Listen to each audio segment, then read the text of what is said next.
Aujourd'hui, on se retrouve pour parler de ce livre, le premier tome des Mémoires de la forêt.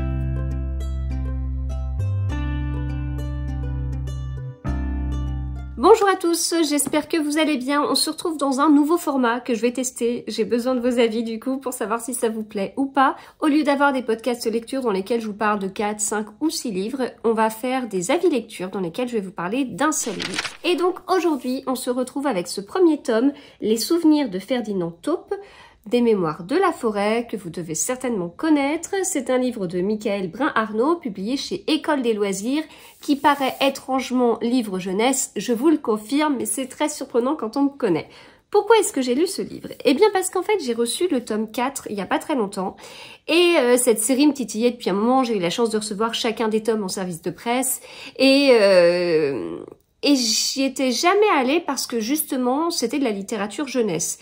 Et entre de la littérature jeunesse et un polar et un thriller et un livre d'un de mes auteurs préférés, en fait le choix à chaque fois a été vite fait. Sauf que je suis passée par une période un peu difficile que vous avez peut-être vu dans mes vlogs lecture. Et pendant cette période difficile, j'ai eu besoin de douceur, j'ai eu besoin de réconfort, j'ai eu besoin de penser à moi, de me faire du bien, de me retrouver. Enfin, en fait, je crois que c'est ça le mot, de me retrouver. Et donc, j'ai vraiment axé mes lectures sur ça. Et c'est là que j'ai reçu justement le dernier tome des Mémoires de la forêt, et je me suis dit, mais en fait, pourquoi pas? Est-ce que ce serait pas le bon moment pour sortir cette série? Et je vous spoil, oui, c'était le bon moment pour sortir cette série. Donc, j'ai débuté avec ce premier tome que j'ai lu en une soirée. Donc, il y a pas mal de pages quand même. On est sur environ 300 pages. Mais voilà comment est-ce qu'il est à l'intérieur. C'est écrit plutôt gros. On a des illustrations tout au long du livre.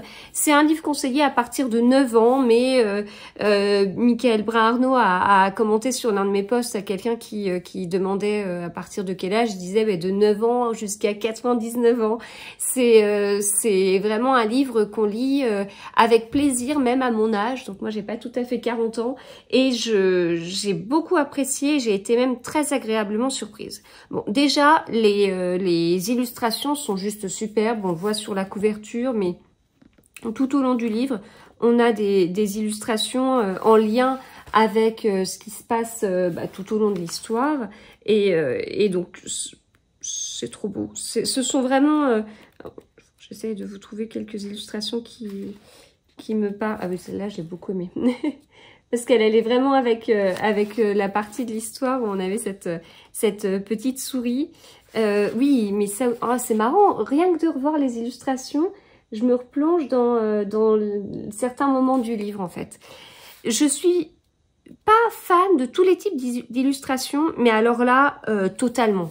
Vraiment, totalement. Il y a un côté classique quelque part qui me plaît beaucoup.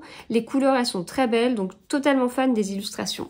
L'écriture, c'est peut-être plus sur cet aspect-là où j'ai été très agréablement surprise, parce que je m'attendais pas à une aussi belle écriture. Alors je m'attendais pas à ce que ce soit mal écrit non plus, hein, mais je m'attendais pas à ce que ce soit aussi poétique, aussi beau.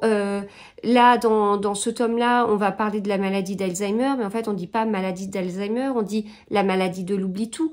Et tout est joliment dit, en fait, et je trouve ça très beau, et en même temps, on comprend très bien, et les émotions sont très bien transmises.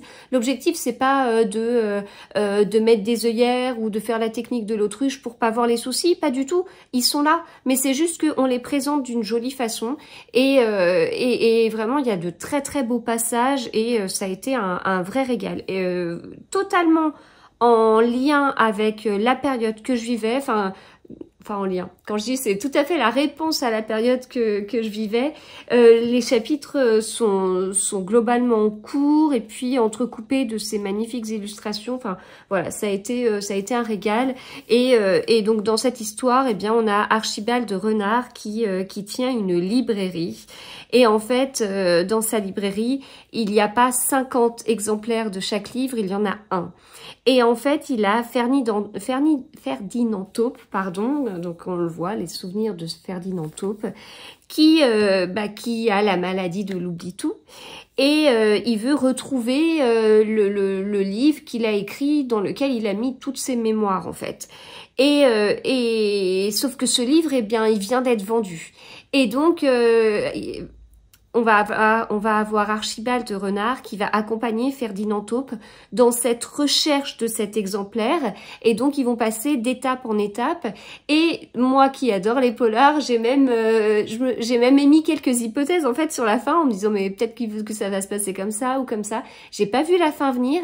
Je peux pas dire que tout est joyeux, je peux pas dire que tout est triste non plus, mais les sujets sont réellement abordés. Et voilà, ça a été une très chouette découverte. En même temps, je pense qu'on l'a tellement vu passer qu'on se doute que c'est un livre qui fonctionne.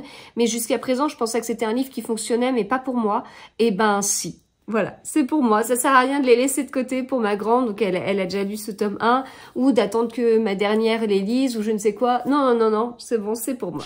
Et je vais terminer avec une citation qui m'a beaucoup plu. Il y en a plusieurs qui m'ont plu, mais j'ai sélectionné celle-ci. Alors, en quelques secondes à peine, vous avez complété l'adresse imprécise que j'avais gribouillée afin que ma lettre ne se perde pas.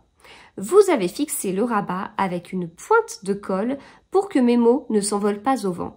Et sans même que je vous le demande, vous avez choisi un des plus jolis timbres de la saison. En ce qui me concerne, Brise-Vent, vous n'êtes peut-être pas un messager téméraire, mais vous êtes un formidable guichetier.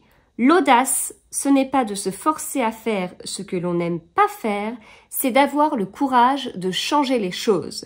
Et cette phrase, je peux vous dire qu'elle m'a fait du bien. Voilà. C'était exactement ce dont j'avais besoin. Voilà, donc c'était Les Mémoires de la Forêt, le premier tome de Michael Brun-Arnaud. Je vous en présenterai bien sûr d'autres parce que j'ai un petit peu enchaîné dans cette série-là. Chez École des Loisirs, n'hésitez pas à me dire si vous l'avez déjà lu et ce que vous en avez pensé.